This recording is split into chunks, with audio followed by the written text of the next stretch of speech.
My stepmother kept asking me to babysit her children or load me up with chores, so I found a way to avoid her and to make her look like a psycho in my father's eyes. I live with my dad. My mom passed in a bad accident a couple of years ago. My dad met Josie in a grief group or something like that, and they got married last year.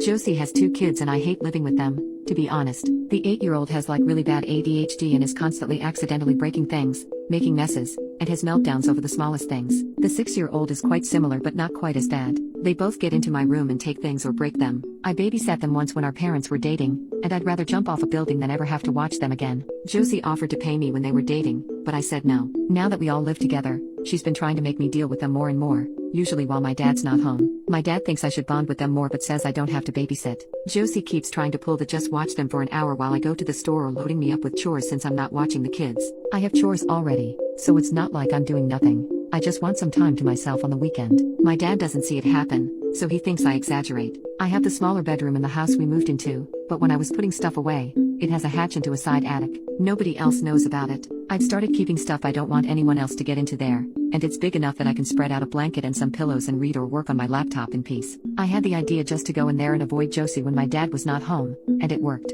She called for me and came looking for me but couldn't find me. My dad texted me and asked where I was, and I told him in my room and dropped my phone location for him to see. Josie still couldn't find me, but I slipped out before my dad came home and was lying on my bed with a book when he arrived. Josie got mad, asking where I'd been, and I said in my room. When she said I was lying, my dad showed her the location I sent and snuck out. They're arguing because Josie insists I wasn't in the house, and my dad thinks she's lying and taking it out on me because I wouldn't babysit. I do feel a little bad now because I am making Josie look quite nuts, but I also don't want to babysit or spend my entire Saturday doing chores. Am I the a-hole? Update. He thinks she's lying and is wondering if she actually has been punishing me for not watching her kids. I'm going to try and record Josie, but I think I might talk to my coach at school, too, because she's been noticing that I'm losing weight and gassing out too fast at practice and asked if everything is okay the other day. Maybe she can talk to my dad about it since the stress is affecting my training or figure out who to get involved with that my dad would listen to. Update. Okay.